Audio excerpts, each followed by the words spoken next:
Daniel, inner wisdom, tuning in to tune out. Last episode, you did a really good job of learning the difference between self-talk and the inner voice. But we're going to talk about that inner wisdom. How do you know when you can start a new chapter in your life? How do you know if somebody is right for you? How do you know if you're doing the right thing? These are the questions that we ask ourselves, but the ultimate answer comes from within. Mm-hmm. Inner wisdom is such an interesting thing because over the years, I've worked with my clients in a variety of manners, whether it's hypnosis, using past life regression or hypnotic regression, NLP, neuro-linguistic programming, using the power of language to identify how we structure the world. We could do tapping on meridian points and talking about the pain that we experience in our body and finally eliminating it. There's many tools to tap in to our inner wisdom. And we've talked in previous episodes that inner wisdom can come in a variety of forms. It could come from our emotions, right? It can come from spirit. Absolutely. It can come from that still small voice inside of ourselves that says, try again, go in a new direction, you got this. We want to tap into inner wisdom, going in and shutting out all the distractions, shutting out all the opinions, all the beliefs of our religious systems, our school systems, our political systems, government systems, and really begin to really listen to ourselves. I remember one day Daniel was talking to Frank, and he said, sometimes I don't trust myself. I don't trust myself to make the right decision. Mm-hmm. And I'm like, how can you not trust yourself? You're an amazing person. You're a great father. You're incredibly genius at what you do at work. How can you not trust yourself? But I feel that so many people just don't trust themselves. Why? Because we've made mistakes in the past. We're wary. We don't want to make them again. We've made mistakes. We've made wrong choices. Mm-hmm. We've had wrong thoughts and beliefs. Don't get me wrong. I have walked into situations where I totally just did not know what the heck was going on. And it wasn't until after the fact that I learned I may have made a mistake, or I trusted the wrong person, or whatever. And sometimes it feels bad to reflect on that.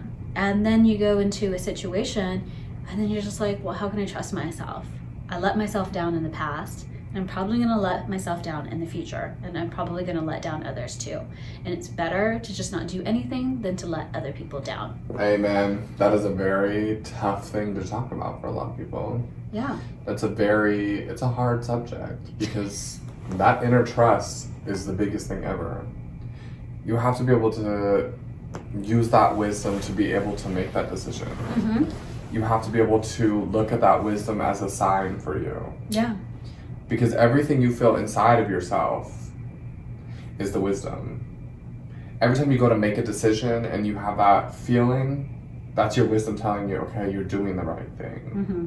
And it's hard because each and every day we face that. Are we doing the right thing? Are we making the right choice? Is this what I should be doing?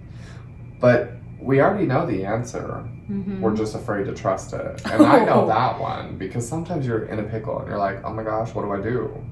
But the answer's right there for you. Yeah. And there are times, especially with relationships, when it can be very conflicting. Oh, yeah. What should I do? What should I not do? But the thing you have to do is you have to ask yourself the question, is it me or is it the other person? Because that's where the wisdom comes from. Of course, you're never going to feel it's the other person because you don't know how they're feeling. You're only a one-sided opinion on that one. But you ask yourself, is it me? Have I jumped to conclusions? Have I done something stupid? Am I overreactive? And I think that's a big thing where I have to look at myself and say, is it me or is it the other person? And 99.9% of the time it's you. Yeah. It's really you. Yeah. Because I think as humans, we're so protective of ourselves. Oh, yeah. That we forget to trust everybody else. Mm-hmm. And then we want to listen to this gut feeling, as everyone calls it, trust your gut feeling. That's your inner wisdom saying, hey, what up? I'm here. I'm ready to give you an answer. But we don't listen to it. No. And that's what's really interesting to me. Why are we not listening to our inner wisdom? Well, I think a lot of times people don't want to listen to the inner wisdom because they feel that if they do, they're going to lose something. Mm-hmm. We call this secondary gains. Mm. A secondary gain is that you know something is wrong for you. Maybe you're smoking. Mm-hmm. Maybe you're having unsafe sex. Mm-hmm. Maybe you're engaging in risky behavior, abusive relationships, an unhappy relationship. Maybe the person's not even abusive. Maybe they're just not supportive. Maybe they're not living healthfully. Maybe you're not studying when you should be studying. Mm-hmm. There's secondary gains to every negative behavior. And our inner wisdom is trying to get our attention. Inner wisdom can show up as pain. Wow. Inner wisdom usually shows up as pain, actually. It could be pain in the body, pain in the heart, pain in the chest, an illness, a sickness. And these types of diseases, a dis-ease, right, Mm-hmm. are getting our attention, saying, stop. Mm-hmm. Your body, your mind, your spirit, they are not connected. And we're asking you to find that harmony inside of you. And we're going to make you sick, so you stop all that crap. But a lot of people don't want to stop smoking. They don't want to stop drinking. They don't want to stop risky behavior. Absolutely. They don't want to stop spending because there's what we call is a self-soothing technique or a coping mechanism. Self-soothing. Okay? So the psychology behind this is that you engage in a risky behavior or self-destructive behavior because you're getting something from it. It might be comfort. It might be a moment of quiet. It could be, for example, with Frank, my husband, there would be some times where he's very intuitive himself. He's starting to come into that. Mm-hmm. And because he would hear all of the voices and he would hear all of the ideas and the thoughts, he would get so frustrated by hearing it and distracted and overwhelmed, he would just start doing stuff compulsively, being productive, fixing things around the house, going on projects. And I'm like, well, why don't you just sit down? And he's like, if I sit down, I'm going to be overwhelmed with all of this. So if I focus, it shuts everything out. That's like a simple example of that. Some people might call that ADHD.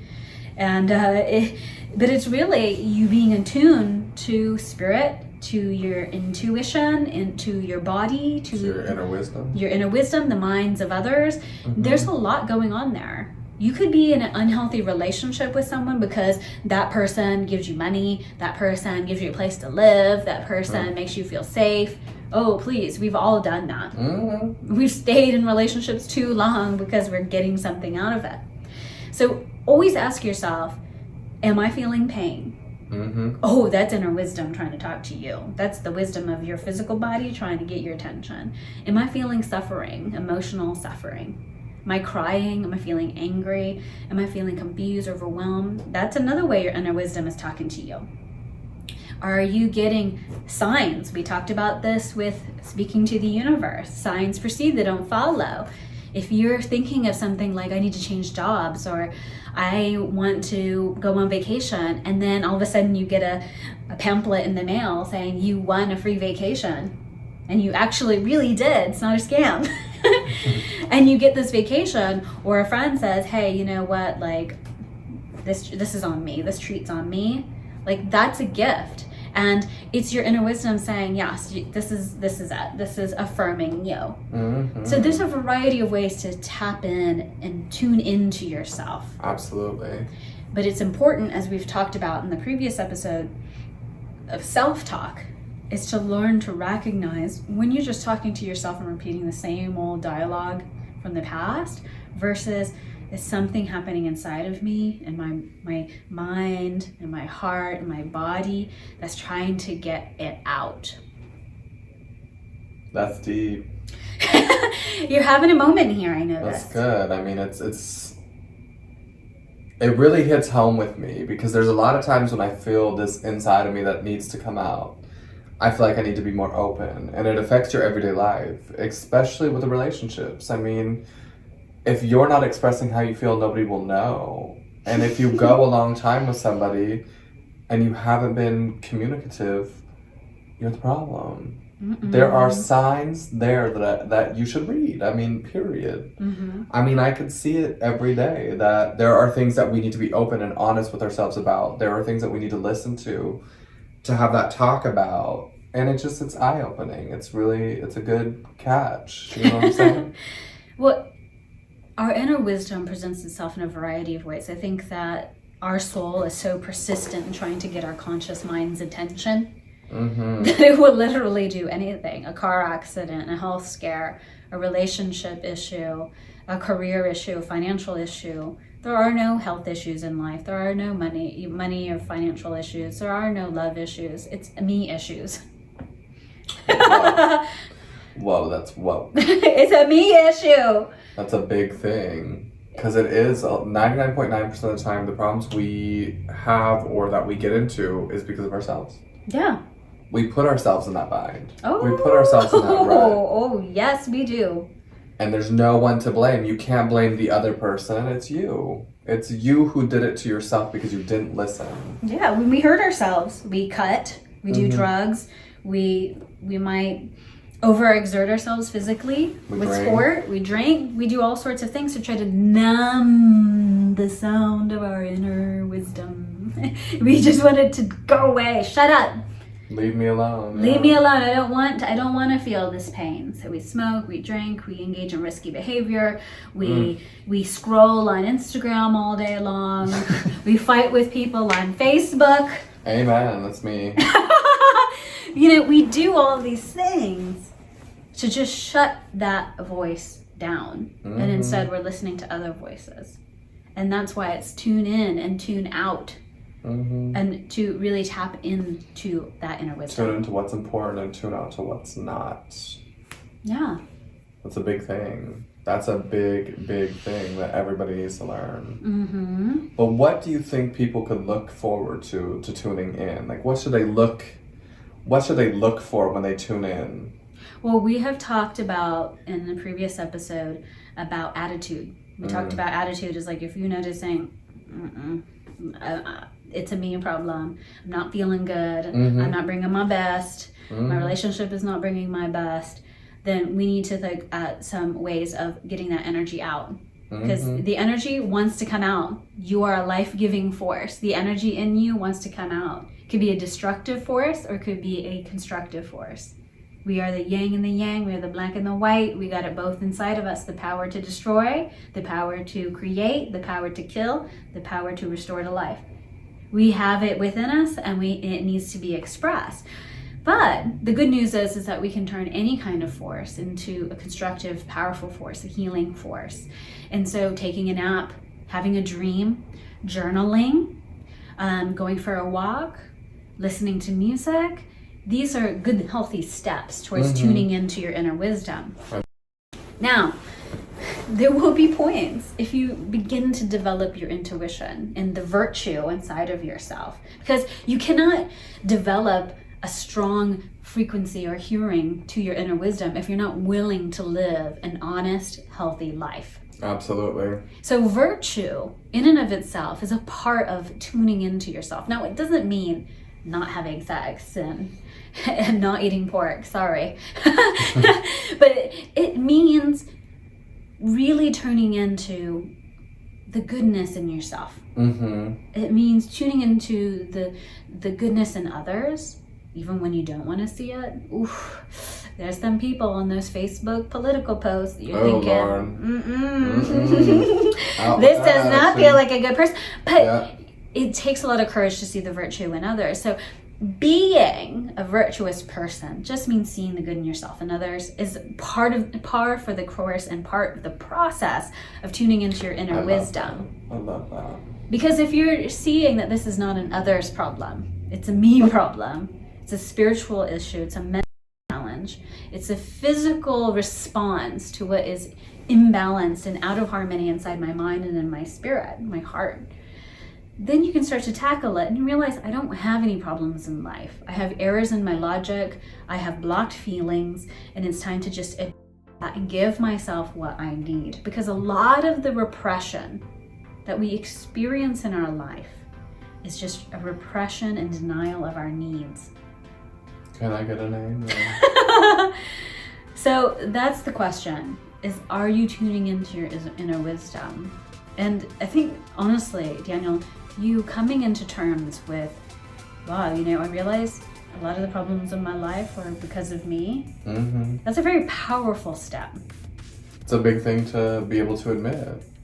Now the question is, do you have things that you need to tune into? Has your inner wisdom been talking to you? Mm-hmm. Have you listened, or have you tried to listen to your inner wisdom? Yeah. If so, what is it saying?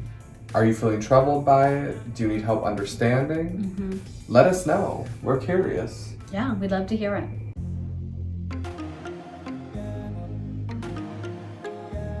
What science has shown is that the mere act of imagining that you're doing something creates the neuro connections and the muscle Amazing. memory for you to do it. Mm-hmm. And so when I say to people, how? The first thing is you have to imagine that you are already there in your mind. You are that which you want to be. You are the person you want to be. You are doing what you want to be, and it's already done. So for me, if I'm going to get schooling me today too. if I'm going to get money, if I'm going to get opportunities, it has to be legit. It has to be legit. The biggest thing that my clients have asked me over the years is how, Leslie? How? I'll say to them, I see in your future success. I see this, I see that. And they all want to go back to me and say how. And it feels like a slap in the face because it's like, what do you mean how? Just focus on what?